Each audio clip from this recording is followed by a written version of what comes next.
Buenas tardes y como digo siempre, nobleza obliga, muchas gracias por acudir a la convocatoria que os hemos cursado con motivo de esta jornada que se ha celebrado sobre el asentismo escolar. Quiero agradecer también muy sinceramente la presencia del consejero de Educación de la Junta de Comunidades de Castilla-La Mancha, que obviamente por su experiencia laboral es un hombre muy sensible a estos temas, y la de Teresa, la delegada de la Junta en la provincia de Ciudad Real, y por supuesto a Vanessa, mi teniente alcalde, que es quien se curra esto. Quiero decir que estas jornadas pueden parecer triviales para la inmensa mayoría del conjunto de la familia escolar, y es cierto que en Valdepeñas tenemos un asentismo escolar que podríamos llamar residual, que estaría en torno entre el 1, el 2, 3 como mucho por ciento, y que no hemos tenido ningún caso puntual grave en el que tener que intervenir. Pero también es cierto que, como en el verso de Verlaine, quien salva una vida salva un mundo, y salvar a un chaval que cae en otro tipo de prácticas nocivas que lo apartan de la educación, salvar a ese chaval o a esa chavala, solo salvar a uno, eso sí que es salvar un mundo, porque es salvar su vida. Y lógicamente es también cierto de que el Ayuntamiento de Valdepeñas desde el 2004 elaboró planes contra el asentismo escolar que han dado afortunadamente sus frutos, pero lógicamente con eso no basta, porque hay que sembrar todo el bosque y todo el campo de trigo para llevar a los hombres un trozo del paraíso. Y en ese sentido, pues es obvio que también muy buena parte que hay que poner aquí en valor de que los planes que se ponen desde la Administración para mitigar esos asentismos, mucho, tiene que ver también la implicación del profesional docente, que lógicamente está coordinado con el resto de las administraciones para ponernos en alerta de aquellos casos donde tenemos que intervenir. Y también es cierto que hay que trabajar de una manera muy transversal con el tema del asentismo escolar. Por un lado, no se trata tanto de rescatar al chaval o a la chavala y volverlo al aula de la que él intenta huir en un momento determinado,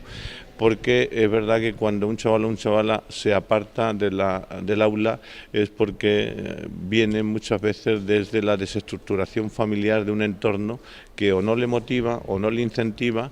o de alguna manera forma también parte de que el chaval adquiera prácticas que lógicamente el primer damnificado es el mismo. En todo caso, haber tenido esta jornada hoy de encuentro, de experiencias con otros ayuntamientos, con otros profesionales que nos ponen en alerta y en conocimiento de cómo detectar los casos y cómo actuar de la manera más pronta y diligente posible, pues es una manera de que, lógicamente, como digo, salvemos un mundo, que es salvar una vida o dos o tres o las que hicieran falta. En todo caso, quiero agradecerle, me reitero y con esto termino, al señor consejero la deferencia que ha tenido de trasladarse hoy a Valdepeñas, que siempre le digo que está en su casa, pero además es que es verdad, por lo tanto no le voy a dar la bienvenida. Quien llega a su casa nadie le dice bienvenido a tu casa, sino bien hallado en este caso, y confío en que estas jornadas hayan servido para que mañana sepamos un poco más de cómo corregir aquello que las sociedades de alguna manera ponen en riesgo sobre los ciudadanos que giran en su entorno. Muy bien, pues buenas tardes. Muchas gracias, alcalde. Coincido contigo en que en la escuela un solo caso, yo digo siempre, de violencia o de asentismo donde se da, siempre tiene que preocuparnos, aunque solo hubiera uno. Mi experiencia laboral y también como concejal de educación en este aspecto concreto del asentismo me lleva a decir que no se puede trabajar solo desde la familia, desde la escuela o desde el entorno de la escuela, desde los ayuntamientos. Tenemos que hacerlo todos juntos. Y he vivido esa experiencia en muchos lugares a lo largo de estos años como responsable de la Consejería de Educación.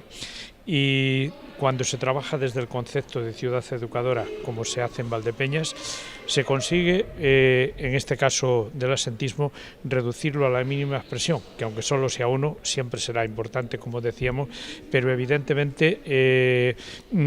hay estrategias y hay mecanismos para corregirlo y, sobre todo, labor de prevención en ese aspecto. Y en esto agradecer hoy en Valdepeñas a su ayuntamiento, pero a todos los ayuntamientos de la región que se implican en la comunidad educativa para ayudar, colaborar en la prevención y en la corrección del absentismo, pues con todos los mecanismos que tienen a su alcance. En algunos casos lo hacen con una unidad de policía local que hace una labor de prevención. No estamos hablando de utilizar, mal utilizar ese servicio, sino muy al contrario, ¿no? Hay muchos ayuntamientos que han creado una unidad también de ayuda a los centros en ese sentido. Desde los consejos escolares de localidad, desde la presencia de los concejales en los propios consejos escolares que toman conocimiento de esa necesidad y ayudan y colaboran con los centros educativos. Y por parte de la Consejería, yo hoy estoy aquí también para agradecer ese esfuerzo de este ayuntamiento y de todos los ayuntamientos de la región, pero también para aprender. ¿Por qué razón? Nosotros, como responsables de la normativa, queremos aprender y queremos aprender de las buenas prácticas de los centros, y yo digo siempre que es fácil dictar normas a veces de un despacho, pero eso a veces no resuelve los problemas. Hay que hacerlo contando con las experiencias de los centros educativos, contando con las experiencias de la comunidad educativa, y hoy aquí en Valdepeñas pues venimos también para aprender, para agradecer y para dar continuidad a ese trabajo que hacen los ayuntamientos desde fuera, pero siempre desde dentro, porque entendemos que el trabajo de los ayuntamientos forma parte de la comunidad educativa. Bueno, el absentismo escolar en Valdepeñas es prácticamente mínimo. En el caso de Castilla-La Mancha, ¿cómo estamos? Pues ahora mismo los datos nos dicen que es mínimo en aquellos lugares donde estamos haciendo una labor de prevención y una labor, lógicamente, de corrección de eso desde los propios centros. Allí donde los consejos escolares de localidad no funcionan o funcionan de manera absolutamente simbólica por cumplir el requisito, donde no existe participación de la comunidad educativa, el absentismo se incrementa y esos índices son más altos. Por tanto, independientemente de la cifra, que como digo puede ser muy dispar, lo que sí puedo constatar y puedo decir, viéndolo cada día en los propios centros, que allí donde se trabaja, como decía, desde el concepto de ciudad educadora, y lo hacemos todos juntos, puede reducirse casi a datos muy simbólicos, absolutamente simbólicos. Es decir, que incluso ni siquiera los centros recogen, ni el nivel de absentismo es cero. Allí donde no se trabaja desde ese concepto y con esa implicación, evidentemente a veces tampoco tenemos datos porque queremos ignorarlos o volverle la espalda, con lo cual no estaría de acuerdo. Perfecto.